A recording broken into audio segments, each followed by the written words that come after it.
Baik, selamat pagi saya ucapkan kepada semua pendengar yang saya kasih dalam Tuhan, segenap sahabat Mutiara Kebenaran. Dan puji syukur bahwa kita berjumpa kembali, tidak secara fisik, tidak secara langsung, tapi kita berjumpa dalam medium pendengaran ini, medium radio mungkin. Kalau Anda mendengarkan Mutiara Kebenaran lewat radio berita klasik atau radio yang lain, atau melalui rekaman, melalui podcast atau rekaman MP3. Selamat bergabung bersama dengan saya Dr. Stephen Einstein Liao.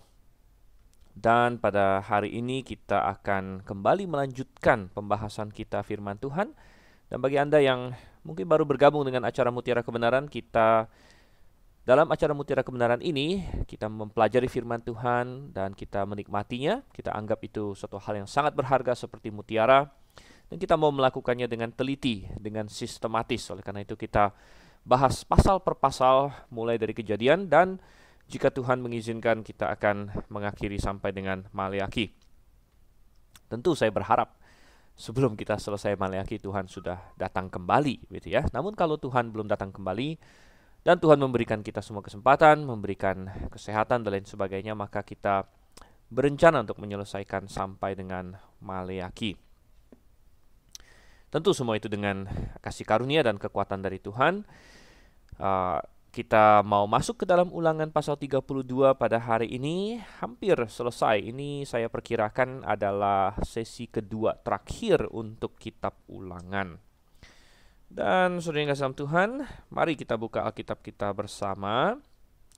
Ulangan pasal yang ke-32. Saya harap Anda bisa membuka Alkitab bersama dengan saya. Oke. Sebelum kita membacanya, kita akan berdoa terlebih dahulu. Bapa yang di surga, Bapa yang kami sungguh kasihi, karena Engkau telah terlebih dahulu mengasihi kami. Yang kami kenal karena Engkau terlebih dahulu datang untuk menyelamatkan kami, yaitu dengan cara mengutus Sang Putra, yaitu Yesus Kristus. Bapa kami yang sudah diselamatkan, sudah mengenal Engkau. Kami rindu untuk mengenal Engkau lebih dalam lagi melalui firman-Mu. Dan terbuka di depan kami hari ini adalah sebagian dari firman-Mu di dalam kitab Ulangan yang akan kami pelajari. Engkau yang kiranya menolong Tuhan, supaya kami dapat memahaminya, kami dapat mengertinya, kami dapat melakukannya. Pimpin kami Tuhan, kami berdoa dalam nama Yesus Kristus. Amin.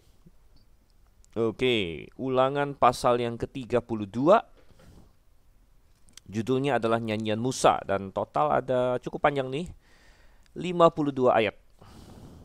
Dan di sesi sebelumnya saya sudah menjelaskan bahwa di pasal 31, Ulangan pasal 31 ini Musa sudah bersiap-siap untuk memberikan suatu nyanyian. Dan itu sudah kita bahas. Dan bahwa nyanyian ini ditujukan, kalau kita sedikit mengingat di pasal 31 ayatnya yang ke 22, maka Musa menuliskan nyanyian ini dan mengajarkannya kepada orang Israel. Jadi nyanyian yang di pasal 32 yang akan kita bahas hari ini, dan tujuannya adalah supaya nyanyian ini menjadi saksi, katanya ya. Menjadi saksi, ada suatu pengajaran dari nyanyian ini yang harus dipelajari oleh orang Israel. Dan sangat menarik bahwa Musa menaruhnya dalam bentuk suatu nyanyian, dalam bentuk suatu pujian, karena bentuk nyanyian adalah bentuk yang sangat powerful ya. Kita sudah bahas sedikit juga di sesi sebelumnya bahwa musik adalah suatu medium komunikasi yang sangat powerful. Jadi medium komunikasi itu ada banyak. Medium komunikasi itu bisa dalam bentuk verbal atau kita berkata-kata, atau dengan suara seperti yang saya sedang lakukan saat ini. Anda mendengarkan suara saya.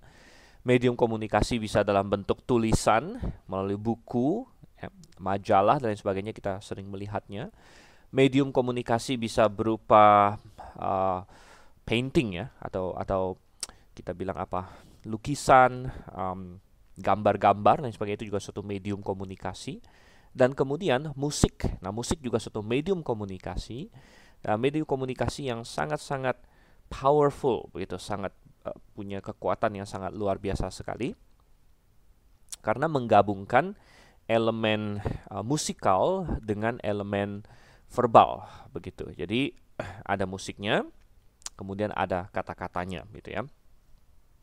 Dan kata-kata ini dinyanyikan, bukan sekedar diucapkan, dilafalkan begitu. Nah, dengan demikian kita melihat bahwa sungguh Tuhan bisa menggunakan musik di sini. Kita melihat melalui nyanyian Musa, dan dalam Alkitab ada banyak nyanyian, bahkan kitab Mazmur adalah suatu nyanyian, buku nyanyi boleh dibilang. Dan ini cocok kita membaca di dalam kitab Injil bahwa Yesus ada bernyanyi.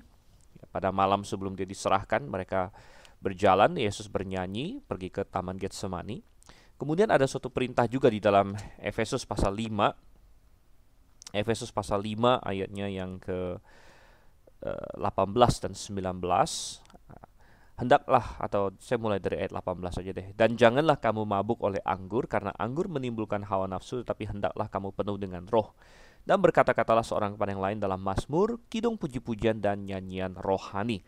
Bernyanyi dan bersoraklah bagi Tuhan dengan segenap hati. Dan ini memberitahu kita bahwa musik-musik yang rohani, nyanyian yang rohani haruslah menjadi bagian dari kehidupan Kristiani kita. Dan saya sering mendapatkan bahwa pujian yang rohani, apalagi bernyanyi secara jemaat, ya, bernyanyi secara jemaat adalah salah satu pengalaman yang sangat indah dalam hidup ini. Kalau jemaat itu satu hati, dan jemaat itu jemaat yang alkitabiah, jemaat yang benar, bisa bernyanyi bersama, wow, itu sangat luar biasa, sangat indah sekali. Ya, dan terutama pada masa pandemi, saya merekam ini tahun 2020 bulan Juni, dan sempat ya di gereja kita pun di GBI Agrave, sempat beberapa lama kita terpaksa banyak jemaat tidak bisa hadir karena ada lockdown atau PSBB begitu. Dan saya pribadi dan beberapa minggu ada sempat juga saya sakit gitu ya, saya sakit dan tidak bisa pergi ke gereja. Dan saya sangat merindukan, sangat kehilangan bernyanyi secara berjemaat, dan saya tahu bahwa banyak jemaat juga merindukan itu. Dan memang siaran kebaktian disiarkan secara online dan orang bisa streaming, namun ada sedikit perbedaan ya, bernyanyi sendiri di rumah dengan bernyanyi secara berjemaat ya. Namun dua-duanya penting. Jadi bernyanyi secara pribadi itu bagus, dan bernyanyi secara berjemaat juga bagus. Dan karena musik sangat powerful sekali, dan musik yang benar adalah musik yang mendukung message kata-katanya. Ya, jadi kata-katanya harus memuliakan Tuhan, dan musik yang mengikutinya, not-notnya, jadi musik itu terdiri dari melodi, harmoni, dan ritme, itu semua harus mendukung. Jadi kalau kata-katanya memuliakan Tuhan, maka musiknya harus memuliakan Tuhan. Musik yang memuliakan Tuhan itu harus memberikan pesan-pesan yang cocok ya. Pesan apa? Allah kita adalah Allah yang agung, harus ada keagungan di situ. Allah kita adalah Allah yang teratur, harus ada keteraturan dalam musiknya. Jangan musik yang sembarangan gitu, yang kacau balau, yang menimbulkan kekacauan gitu. Allah kita adalah Allah yang kudus ya, harus ada kekudusan di dalam musiknya, bukan musik yang nakal, musik yang menyerukan percabulan atau hal-hal seperti itu, pemberontakan ya, tidak ya. Jadi musiknya harus cocok. Nah, tentu iblis juga tahu bahwa musik adalah suatu medium yang sangat powerful, sangat berkuasa. Oleh karena itu iblis juga tidak henti-hentinya mencoba merongrong, dan iblis pasti punya versi musik dia sendiri begitu. Dia mengkorupkan semua yang baik yang Tuhan ciptakan. Dan kalau tadi di Efesus 5 ayat 19 kita ada membaca tentang nyanyian rohani, maka kalau ada nyanyian yang rohani, maka pasti ada lawannya. Ya, apa itu lawan rohani? Lawan rohani bisa kita sebut misalnya duniawi atau kedagingan ya. Nah, itu adalah lawan dari nyanyian rohani. Ada nyanyian duniawi, nyanyian yang kedagingan. Yaitu nyanyian-nyanyian yang mengedepankan the flesh atau daging kita ya, memuaskan hawa nafsu kita. Dan banyak sekali lagu-lagu dunia seperti itu gayanya, yaitu rock and roll misalnya ya, rock and roll dan semua turunannya ya. Jadi dengan ritme yang menekankan backbeat atau offbeat, rock and roll memberikan suatu pesan ya, pesan pemberontakan, pesan ketidakteraturan, pesan kekacauan, pesan percabulan sudah dengan Tuhan. Jadi para musisi rock tidak malu-malu untuk mengakui bahwa musik mereka adalah tentang seks, tentang pemberontakan ya. Jadi itu bukan hanya sekedar kata-katanya saja, tapi musik di baliknya juga. Dan sayang sekali hari ini kita melihat bahwa banyak orang Kristen yang tidak awas ya, dan termakan oleh tipu muslihat iblis, sehingga mereka apa yang mereka lakukan ya, mereka mengadopsi musik-musik dunia ini masuk ke dalam gereja. Jadi mereka mengambil musik rock and roll, mengambil musik jazz, mengambil musik country, mengambil musik-musik semua turunan itu, blues, bahkan belakangan sampai ke rap dan lain sebagainya, metal dan lain sebagainya. Lalu mereka menyandingkan gaya-gaya musik ini disandingkan dengan kata-kata atau lirik yang dalam tanda kutip Kristiani gitu ya. Jadi ngerok tentang Yesus ya, atau bikin lagu jazz tentang Yesus dan sebagainya ya. Dan sekilas tampak seolah-olahnya wah bagus dong, berarti kita menggunakan musik-musik dunia untuk kita pakaikan kata-kata Kristen, bukankah itu bagus? Namun sebenarnya tidak, saudara Tuhan, karena sekali lagi yang terjadi adalah dalam situasi seperti itu liriknya ngomongin tentang Tuhan Yesus atau tentang hal rohani, tapi musiknya memberikan pesan yang 180 derajat berbeda gitu ya. Musiknya dengan gaya rock, gaya blues, gaya jazz segala macam mengedepankan kenakalan, pemberontakan, percabulan, keisengan yang bertentangan dengan apa yang mau kita sampaikan kepada Tuhan ya, suatu pesan penyembahan yang penuh dengan penyerahan diri, penuh dengan ketaatan. Ketaatan itu kan berarti lawan dari pemberontakan ya, sedangkan rock and roll pesannya adalah pemberontakan. Ya, dan kekudusan ya, sedangkan rock and roll adalah percabulan, saudara Tuhan. Jadi musiknya memberikan satu pesan, liriknya seolah-olah memberikan pesan yang lain sehingga tabrak, saudara Tuhan. Tabrak ya. Dan ini bukan sesuatu yang minor, ini bukan sesuatu yang orang berkata yang penting kamu fokus ke kata-katanya aja lah, nggak usah peduli musiknya. Tapi tidak bisa. Kalau kita fokus ke kata-kata saja, nggak peduli musik, itu bukan musik lagi namanya. Itu mungkin berpuisi, itu mungkin deklamasi, ya. Itu mungkin Anda khotbah, nah itu memang nggak ada musiknya, gitu. Tapi kalau Anda sudah sandingkan itu dengan musik, maka pesannya sudah berbaur menjadi satu, sudah campur aduk menjadi satu, ya. Dan itu penting ya. Misalnya, kalau misalnya saya berkhotbah, saya mengkhotbahkan sesuatu yang sangat serius misalnya. Dan biasa kalau saya khotbah, tentu saya kalau di gereja berkhotbah saya memakai baju yang sangat formal ya. Saya memakai baju apa? Saya pakai jas biasanya. Pakai jas, pakai sepatu pantofel, pakai dasi ya. Dan itu saya biasa berkhotbah demikian. Kenapa? Karena saya memberikan suatu pesan. Jadi berpakaian juga suatu pesan gitu. Memberikan pesan bahwa ini serius, ini adalah sesuatu yang suatu acara yang serius, yang agung, kebaktian kita, acara yang agung begitu. Anda bisa bayangkan kalau saya berkhotbah, tapi saya tidak pakai jas saya pakai baju badut misalnya. Lalu saya didandanin seperti badut. Ya, saya didandanin seperti badut, saya dikasih bedak putih-putih, ya, mukanya bajunya baju badut, saya dipasangin hidung merah buatan yang bulat seperti itu, saya pakai wig dengan rambut yang kribo dan sebagainya. Dan pesan apa yang mau saya sampaikan di situ? Ya, badut ini kan sudah, tampang badut seperti ini sudah teridentifikasi dan memang sengaja didesain untuk memberikan pesan sesuatu yang lucu, sesuatu yang tidak serius, sesuatu yang main-main, ya, sesuatu yang silly begitu. Silly, ridiculous, ya, konyol, untuk mengentertain saja, begitu ya. Itu memang baju badut itu didesain untuk menyampaikan pesan itu, gitu ya. Makanya dia warna-warni dengan gaya yang berlebihan dan lain sebagainya. Dan kalau saya memakai baju badut ya dengan segala dandanannya, lalu saya khotbah, tidak peduli saya berapa serius pun berkhotbah, ya, tidak peduli suara saya begitu, wah kayak serius banget, namun orang yang menyaksikan, apa yang akan dia tangkap ya, maka keseriusan isi khotbah saya terhantam atau terhilangkan oleh media visual, yaitu cara saya berpakaian yang menghancurkan semua pesan yang lain yang saya mau sampaikan gitu. Jadi bertentangan gitu ya. Nah, demikian juga Anda boleh membuat lagu, Anda kutip Alkitab. Ya, Anda ambil ayat dalam Alkitab, tapi Anda pasangkan dengan musik yang duniawi, Anda kasih lirik yang dari Alkitab, katakanlah. Dari Alkitab kan nggak mungkin salah gitu kan. Tapi Anda sandingkan dengan musik yang duniawi, dengan rock and roll, dengan rap, dengan dangdut misalnya. Ya, musik dangdut itu apa? Ya, ini khas Indonesia ya dangdut itu, dan orang Indonesia tahu dangdut itu kan pesannya adalah pesan percabulan, saudara. Ya, sesuatu yang tidak kudus ya, untuk genit-genitan dan lain sebagainya. Apakah itu pesan yang mau kita sampaikan? Lalu kita gabungkan dengan ayat Alkitab, maka tabrak semua, saudara-saudara. Dan akhirnya musik itu malah menyusup begitu. Jadi akhirnya yang lebih kuat malah musiknya, bukan kata-katanya, dan menghancurkan gitu.